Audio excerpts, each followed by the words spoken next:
I want to be able to show other people that this works. You can be environmentally friendly and make a profit. Like, it is possible to do those things without jacking up your prices. I want to use my company as an example. You don't even have to think about, like you said, just pick up your everyday cleaning product or whatever the product is. And if we can just make eco-friendly products the norm, which means they have to be priced right, then think of how much waste we're going to be removing from landfills and from the ocean, how much plastic is going to be diverted. That's the true end goal in my mind.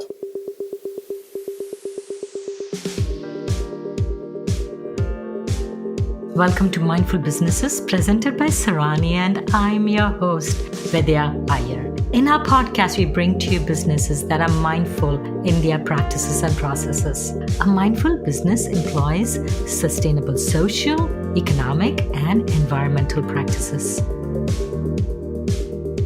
Today, we have with us Reed Edgar, owner of Spot Detergent, eco-friendly on a budget. He joins us from Stockton Springs, Maine. Welcome, Reed. Thank you for having me. It's good to be here. As the gap between the rich and the poor widens in the United States, especially in the urban areas, sustainable practices and products have been the choice and option for people with disposable income, almost elitist, when in fact the right to have safe, sustainable products is every individual's right. In America alone, as per the US Census in 2021, 11.6% lived below the poverty line. That is almost 38 million people just in the United States. Sustainable products is out of reach for these 38 million people in the US and 4 billion people worldwide. There are such inequities in this space. Just transition, just sustainability is as important as offering sustainable solutions, right? I think sustainability is something that a lot of people care about. A lot of people, and not just rich people. I think most people care about the earth and the environment. I think everyone can see what's happening around us with climate change, and they want to do the right thing. And they know that it's important for themselves and for their community and for the health of everyone who lives on this planet. And therefore, I think a lot of people are sometimes left without knowing what can they do as an individual. You know, I'm not saying that my product is the end-all solution that's going to change everything, but I think that offering solutions and little changes that people can make that are very easy to make, making them accessible to everyone is a key change that we can make. It's a change not only in terms of changing the type of products that you buy, but changing the way that we think about these products and the way that they're presented and marketed out in the world. And that's one of the things that I want to change. I want to make these type of products, make them equitable and attainable for everyone so that everyone can make the sustainable choice. And some part of it is also education, right? About 15, 20 years ago, we were all learning about the sustainable practice, me in particular. And a friend of mine talked about organic cotton clothes and biodegradable organic cleaning products. And for a minute, I was not very sure if that really makes a difference to my family. How do you go about educating people that, hey, not only does it help your family, but look at the long-term effect on everything around you? I think one of the ways is think about it in terms of kind of the way that you said it, like shifting the mindset, like not only a product, but a way of living or a way of taking care of your family. Doing something that's good does not necessarily have to mean that it's out of reach for me or it's too expensive or it's something that only somebody that has a nice house or a nice car can do. Even educating that the product is important, that it is a sustainable product. How do you go about convincing somebody that? And somebody who is trying to put food on the table, for them priority is to put food on the table and you have, in your case, clean clothes and they buy the cheapest detergent possible. How do you convince them, hey, you can spend money on these things and you need to spend money on these things for your overall well-being? So in my case, for my company and for my product, I approach it from several different angles. One of them is affordability. I want my product to be extremely affordable to the point where someone sees it on the shelf and they say, like, oh my God, is this like the actual price? Like, I thought this looks like it's environmentally friendly, but the competition is 2 or 3 times as much money. So I want it to be extremely affordable. And then in terms of accessibility, my packaging looks like a standard cleaning product that you would see on the shelf, that you have seen on the shelf at any grocery store for the past, I don't know, 50 years. And so by doing that, you're inviting more people to see this as just a regular product. I don't want people to think of my product as any different than the traditional laundry detergent that you've been buying forever. In fact, one of my goals is to make this the standard for cleaning products. I don't want people to be buying liquid detergent in the future because it's just not environmentally friendly. You're buying, these heavy jugs of liquid in a plastic jug that is just going to end up in a landfill. So in terms of starting to educate people and change people's minds and open them up to these new innovations, it has to be accessible. For someone to even pick it up, I don't want them to see a product that is eco-friendly and look at it and say, oh, this is not for me. The packaging is, too green, so to say, or it's too expensive. This is not for me. I think accessibility invites people in so that they can learn about what it is and learn that, oh, this is a good product. This may be a little bit different, but it works for me. It's going to do exactly what I need it to do. It works exactly the same way as any other type of detergent. In fact, it's easier to use because you don't have to measure anything, or it's just you take the sheet and you put it in the washing machine and you're done. So anyway, those two tenets, the affordability and accessibility, I think are the opening the gates that we have opened in order to reach these people that traditionally are not marketed these types of eco-friendly products. I remember always having laundry detergent powder. And sometime in the 90s, we made the switch to the liquid, at least in our household. Mm-hmm. Mine too. Why did that happen? Well, the only advantage that I could see, it would not stick on the clothes. Otherwise, if you had a black pant, it would come out with detergent powder or something just stuck on the fabric. That was one of the advantages that I felt. I think it happened, my family too, yeah. I think it was in the 90s. I remember scooping the powder out of that little plastic, tiny, wafer-thin scoop, putting it in the washing machine. And then, yeah, at some point we switched. As far as the answer, you'd have to ask someone at Procter & Gamble. They would know better than me. But my guess is it has to do with, if you look at the liquid detergent that you buy now, there's so many variations. We've got oxy boosters and all these sorts of different selling points that I think are easier to sell. I think there was also a move away from starches and other certain chemicals that may have been present in powders, and people didn't want that anymore. And also, not to be cynical, but I think because you can charge more for liquid and pods, those companies wanted to push those products as opposed to powder. We've had other cleaning product companies on our show, like Drops, which is very popular, which we in our household use. We had Jeffrey Hollander of Seventh Generation. And one of the issues with the liquid detergent is the fact that you add water to this thing, essentially a powder, which would have done just as fine a job. You have to transport these gallons, so you're spending humongous amount of money as against a packed powder. And the waste of water, right, in making and the plastic, of course, in the gallon jugs. How is yours sustainable? You almost answered it for me.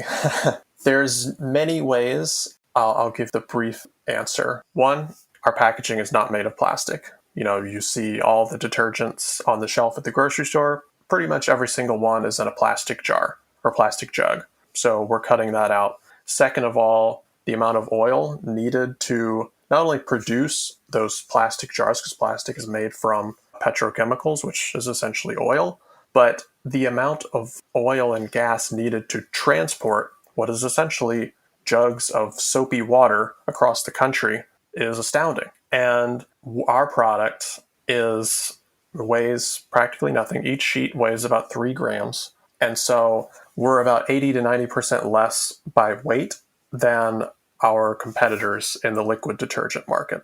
Not only that, but we take up less space on a truck. So you're able to put about 3 times more of our product than a liquid jug on a shelf. So it costs less to transport and you can transport more at the same time. Huge savings when it comes to oil and gas, which also in turn helps us to sell for a lower price. The other things that we're doing, I don't think this is something that a lot of consumers know about, but the amount of plastic stretch wrap that is used in transportation is mind blowing. Every pallet that is shipped, whether it's laundry detergent or soft drinks or whatever, when it leaves the warehouse, it's wrapped in plastic stretch wrap, which is thrown away as soon as it gets to the next warehouse, the next link in the supply chain. So we are using a sugarcane based stretch wrap, which is much more environmentally friendly. It's not perfect, but it's the best solution that we've been able to find. So that's another way that we're cutting out just untold amounts of plastic. The amount of stretch wrap that is thrown away every year is in the millions of pounds, and consumers don't even see it. It's gone and thrown away before the product gets to the shelf. Those are probably the top three ways that our product is more sustainable compared to what you're used to buying. Some of the organic products or eco-friendly products, they're basic ingredients. You could use ingredients which can make your product more eco-friendly. Ingredients which are made to create the product and also what happens to it and when it joins a sewer system. How are you able to explore those opportunities, those solutions? Yeah.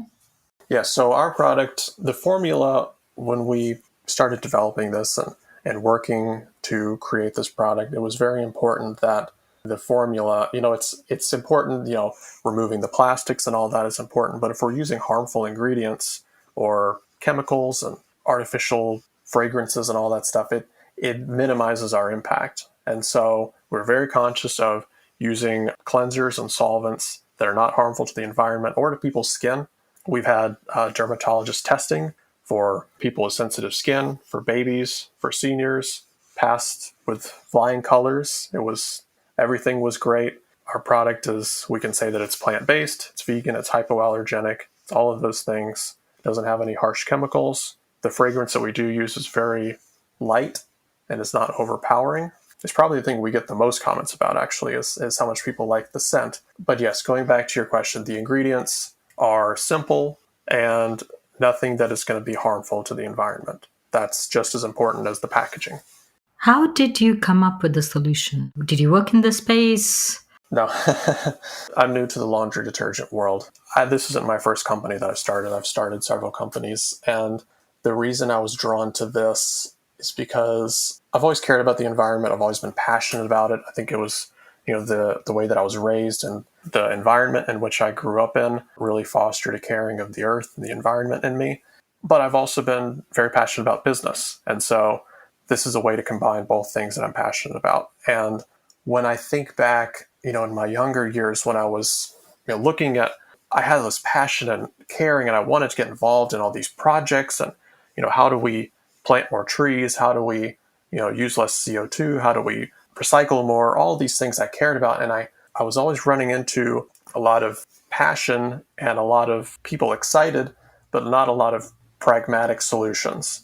That was very discouraging. I felt like I don't know, I've got this passion and energy, but I don't know where to put it.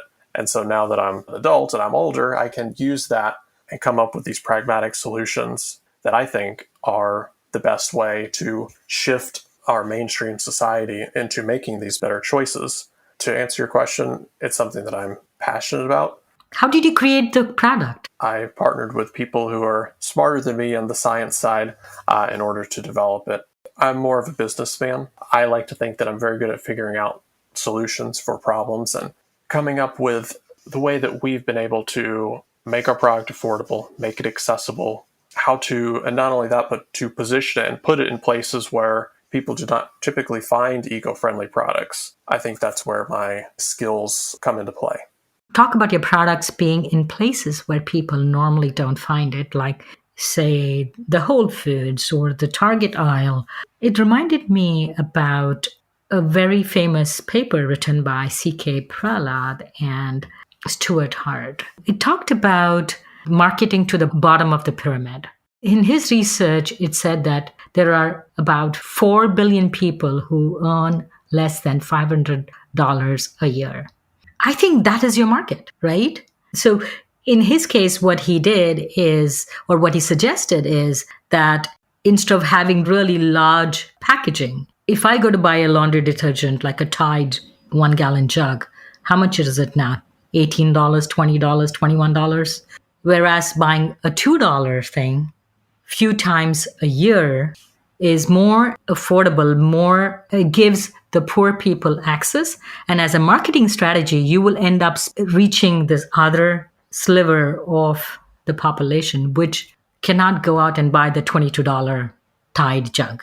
100%. Yeah, I mean, all of these things that we've talked about are useless if we can't get it in front of the people who need it and who are typically not marketed to with these products. Like you said, Whole Foods is full of eco-friendly products that are good for the environment, but you don't always find those in a gas station. Or, like, for example, we're doing a trial right now at Dollar Tree, which is not really where you typically find eco-friendly products, but we're there. It's $1.25, the same as every other product, and it's a better value than Tide and Gain and all the other detergents that they have on the shelf. We're also working with like convenience stores and corner grocery stores. Again, places you typically don't find eco-friendly products, but if you put it out there at the right price and it looks like something that you would expect to buy for a laundry detergent product, even if someone doesn't care about the environment, they're going to buy it because it's got a great price, it's easy to use, it's convenient, it checks all the right boxes. It doesn't look like something that's not accessible to them. I remember there was somebody who told me this story about she knew this woman who came to pick her up at a Whole Foods once, and she's not a Whole Foods shopper, and she's like, she looked so uncomfortable when she approached this store, like, this is not where I'm supposed to be. I don't want people to feel like they're not allowed to, or they're not, It's not for them. I don't want anyone to feel like that or feel that being eco-friendly is excluding people. Elitist, or it's for the educated or the upper class or upper income class or whatever you want to call it, right? Exactly. So I want everyone to feel comfortable buying my product, and I want everyone to be able to afford it. If we're going to make, coming back to the environmental side, if we are going to make problems like getting rid of plastic, removing plastic from our waste stream, it's going to take everyone being on board, not just the people who can buy big gallon jugs of Tide or the most expensive cleaning product at Whole Foods. Like, everyone needs to be on board. Otherwise, we're going to be dumping more and more plastic into the landfills, into the oceans. So we've got to find a way for everyone to do it. And thinking about pragmatic solutions, this is the most pragmatic way I can come up with to do that. How much does your detergent cost per wash? You can buy at Dollar Tree for $1.25. It's a 10 load pack. That's about 12.5 cents per wash load. Yes. And then we also sell a larger pack, a 60 load pack, which you can buy on our website for $8. Or you can also buy, we're launching at TJ Maxx and Marshall's, again, stores that cater to everyone. And again, not where you typically find eco-friendly products. You can buy that product for $6. So that's an even better value, 10 cents per load. That's launching soon, TJ Maxx and Marshall's. So we're reaching people where everyone shops and giving them a great value, something that they buy. Everybody buys laundry detergent, and they're probably not going to find a better value for something as high quality as this. So how does that compare to other eco-friendly products and other conventional laundry detergents per wash? We had to be better than both. I knew we had to be more affordable than eco-friendly products, which is very easy because most of them are very overpriced. But we also had to be cheaper than your Tide, Gain, Arm & Hammer, all of those type of products. And so that was the goal, and that's what we did. If you look at, on the eco-friendly side, probably the biggest brand on the market now is called Earth Breeze. You can buy a 60 load pack of their product on Amazon for $14. So our price at TJ Maxx is less than half of that. So we knock it out of the park when we compare to other eco-friendly products. And our quality is actually better than those products. Like Earth Breeze, the leading brand, I'm just going to say it, they use an inferior product that's made in China. It's very thin and does not use the same high quality ingredients that we use. It costs about 6 times less for them to produce these detergent sheets, and yet their price is more than double ours. That does not seem very eco-friendly to me. That seems like you're just making a huge profit selling to people who can afford $15 worth of laundry detergent. Now, on the conventional side, comparing against the Tide, the Gain, the Arm & Hammer, we're much more in line with their price. But again, like when you go to a store like Dollar Tree, you can buy our product, our 10-load product for $1.25, sitting right next to a jug of Tide and Gain that is only 6 loads. So we're still providing a good value, a better value to the consumer at a store like Dollar Tree, which is all about price and value. We're giving people great value, and it just happens to be eco-friendly. Even if you're not buying it because it's eco-friendly, that's just as good too. How do you convince people that your product is just as good or better than the $15 Earth Breeze sheet sitting next to your $2 one? It's natural for people to think if you pay more, you get a better product. Absolutely. It is a burden for us to bear. I think it does hurt us in some ways to have such a low price, because people do assume, oh, it's so much cheaper, it must be low quality. So the way that we fight against that, the biggest thing is getting people to try it and review it. So we've been working with all kinds of influencers online, sending the product to a lot of people to try, give us their feedback. We launched a Kickstarter back in March of this year, and one of the reward tiers was to sponsor a giveaway of our product. And we had several people do this. For each person that purchased this reward tier, we go out and give 100 people our product for free. Like, we're setting up a table, here, take some detergent sheets, have one. So getting our product in front of people, getting them to actually try it, finding creative ways to do that is the most successful way, because people have to try it first. Like any new thing, any new concept, people are going to be a little skeptical. They're going to want to try it first, or they're going to want to hear from their friend who's tried it. This is okay. I'm giving it my stamp of approval, and then they'll feel comfortable buying it. But I'm hoping that our low price also helps. It also, if someone can buy it for $1.25 or $2, I hope that will also allow people to feel comfortable buying this product that is, in their mind, unknown and untested. You mentioned that your competitors' costs were 1/6 of yours, and their prices were more than twice yours. How are you profitable? The numbers just don't match up. They don't add up. Well, we actually do make a profit. I think that speaks more to the fact that their product is just so overpriced, whereas our product pricing is based on how can we make this as affordable as possible.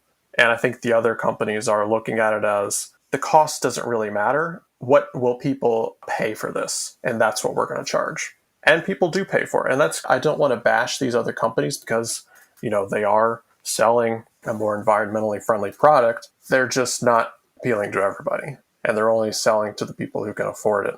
That's great. But again, if we're going to solve these environmental problems and tackle climate change by removing plastic, it's going to take everybody, not just people who can afford it or can afford those more expensive products. So to answer your question, though, we do make a profit, but it's just smaller than the typical eco-friendly product. So you're talking about inclusive capitalism. You want to make a profit. You want to create products with minimal damage or using the existing resources and capacities. And you can still be profitable if you are mindful. Yes. I want to be able to show other people that this works. You can be environmentally friendly and make a profit. Like, it is possible to do those things without jacking up your prices. I want to use my company as an example. And I want to show other people who are selling other products. Maybe someone who's selling, some other cleaning product. You can make something more environmentally friendly that costs the same as what consumers are used to paying. Like, it is possible. I think there is a bit of a block in people's mind, like, oh, this is eco-friendly, so it's got to be expensive. That's not the case. It doesn't have to be that way. And so I want to prove that that's not the case. The grocery shelf aisles, it's really hard to get the premium shelves or the end caps. Sure. And they're probably already taken up by the big box guys for 50 years down the road. And how will you penetrate? I understand. I'm actually very impressed at your entry into the market through dollar stores, TJ Maxx, very unconventional for cleaning products. Yeah, But how will you get it to the grocery store where people do their weekly shopping? it takes time. We have to prove ourselves. Not only prove my company and my brand, but we have to prove the concept. And to be frank, this product does exist. There are other brands selling in grocery stores now. Like if you go to your average, middle to high end grocery store, they're probably selling another brand of detergent sheets. They're going to be very expensive, probably about $15. And it's more profitable to sell those products. So when I'm coming in and saying, look, I've got a product that's half the price, in their mind, what they hear is I have to sell twice as many.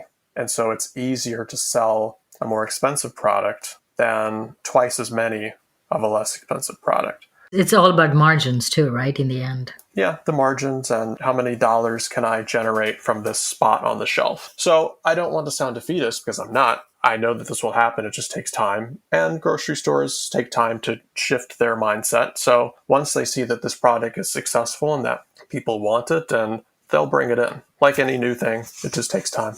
So we'll get there. But I'm more than happy to sell to TJ Maxx and convenience stores, gas stations, dollar stores, because I want to be able to appeal to everybody.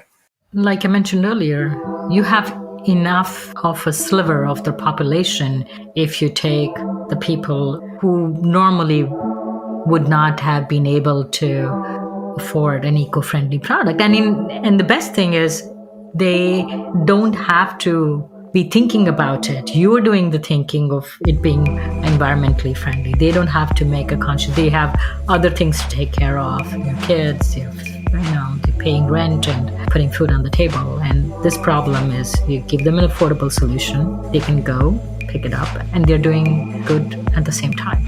I want that to be the norm. You don't even have to think about it, like you said. Just pick up your everyday cleaning product or whatever the product is, and if we can just make eco-friendly products the norm, which means they have to be priced right, then think of how much waste we're going to be removing from landfills and from the ocean, how much plastic is going to be diverted. That's the true end goal in my mind.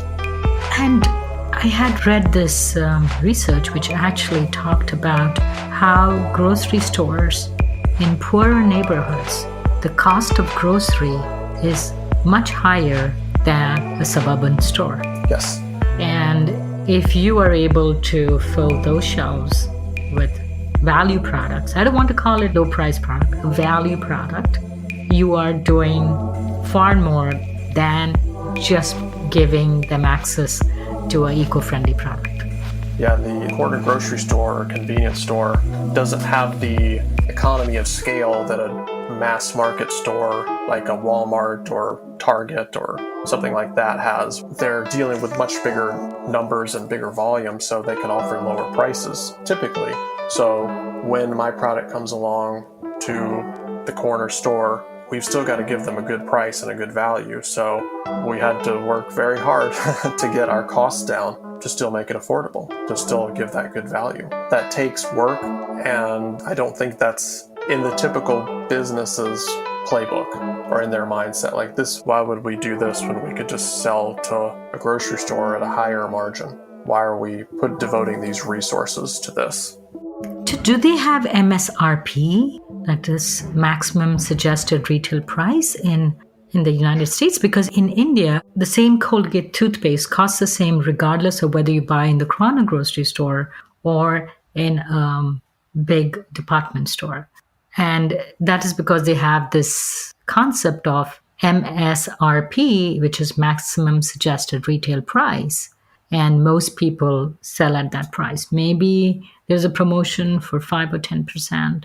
So your thing, in your context, regardless of the stores, it would be the same price. So it's almost like having an MSRP. I can't speak for the other companies, what their strategy is. I don't know. But yeah, for us, we still have to deliver value. And maybe one day we will sell to Whole Foods or a store like that. But that's not really what we're about. And I'd be happy to sell to Whole Foods. But where I think me and my company's value is reaching the people that don't shop at Whole Foods. And so we have to find the way to give them the value. And ultimately, I will say the retailer does ultimately decide the price, but we're giving it to them at a cost that they can really charge a good price. I think that's the best way to do it. They're going to be shocked, and they have been shocked. Like, this is not what we pay for detergent. I think that's how we're able to beat the other companies. How old is pot detergent? We just started this year. We're very new. We officially launched in March, and we just started rolling out to stores in June. And has the growth been as per your plans, the sales growth? Well, I'd always like it to be more. I think we have all the business we can handle right now, but we're obviously growing. Yeah, the response has been very good. So where are they made? They're made in Sweden, I think is another selling point, where most of my competitors are made in China. One of the only brands, only one that I know of, that is made in Sweden. And there's much more of a effort to make it a higher quality product. The ingredients matter more. Yes, they're made in Sweden. Your products can be bought in the retailers that you mentioned and also online, direct to consumer. Yeah, and on Amazon too. Where do you see your company in your brand new, say, in 3 years?